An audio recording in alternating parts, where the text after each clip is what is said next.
আমার মা ইন্তেকাল করেছেন। মামারা শহরে যে বাসায় থাকেন সেটা আমার নানুর নামে হওয়ায় সবাই এর অংশীদার। মামা আমাদের অংশটুকু তাদের নামে লিখে দেওয়ার জন্য চাপ দিচ্ছেন। ছোট খালাও বলছেন লিখে দেওয়ার জন্য, কিন্তু আমি রাজি নই।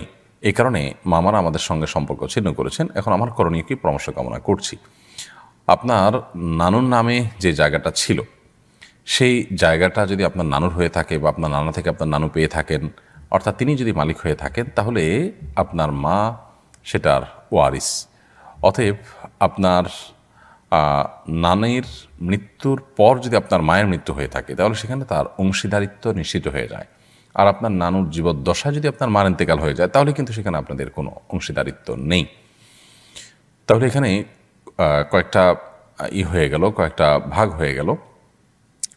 সম্পদটা যদি আপনার নানুর হয়ে থাকে, আপনার নানা থেকে পেয়েছেন বা তিনি নিজের বাবার বাড়ি থেকে পেয়েছেন, যেভাবে পেয়েছেন তার হয়ে থাকে, তাহলে আপনার মা সেখানে ভাগ থাকতে পারে। আপনার নানুর নামে কিন্তু সম্পদটা আসলে আপনার মামা নিজের টাকায় কিনেছেন, জাস্ট মায়ের নামে রেখেছেন, এরকম যদি হয় তাহলে সেখানে কিন্তু আপনাদের কোনো অংশ থাকবে না। তো আপনার নানুর নামে যেটি, সেটি আপনার নানু আপনার নানা থেকে পেয়েছেন বা নিজে কিনেছেন, অর্থাৎ আপনার মামাদের নয় অ্যাটলিস্ট, সেরকম যদি হয় তাহলে সেক্ষেত্রে সেখানে আপনার মায়ের অংশ থাকবে, যদি আপনার নানু মৃত্যুর পর আপনার মায়ের মৃত্যু হয়, তাহলে সেক্ষেত্রে আপনাদের ভাগ আছে। সেই ভাগ দেওয়ার জন্য যদি আপনাদেরকে চাপ দেয় মামা বা খালারা, তো সেই চাপ মানতে আপনারা বাধ্য নন। এক্ষেত্রে আপনার মামারা যদি আপনাদের সাথে সম্পর্ক ছিন্ন করেন বা সম্পর্ক নষ্ট করেন, সেক্ষেত্রে তারা গুণাগার হবেন, এটা তাদের দোষ। তবে আপনারা তাদের জন্য স্যাক্রিফাইস করতে পারলে, সুযোগ থাকলে আপনারা করবেন। যদি করার প্রয়োজন হয়, তারা অভাবী হয়, নিঃস্ব হয়, আল্লাহ আপনাদেরকে স্বাবলম্বী করে থাকেন, সেটা আপনাদের চেষ্টা করা কর্তব্য, যদি আপনাদের সেরকম অবস্থা থাকে। আপনারা অবস্থাশালী, তারা দুর্বল, এরকম যদি হয়।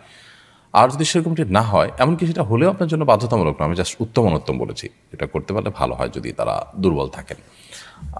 আদারওয়াইজ এটা আপনাদের জন্য না জরুরি, না আবশ্যক। এর কারণে তারা যদি মনক্ষুণ্ণ হন, সম্পর্ক নষ্ট করেন, সেটা একান্ত তাদের ব্যাপার এবং তারা গুণাগার হবেন।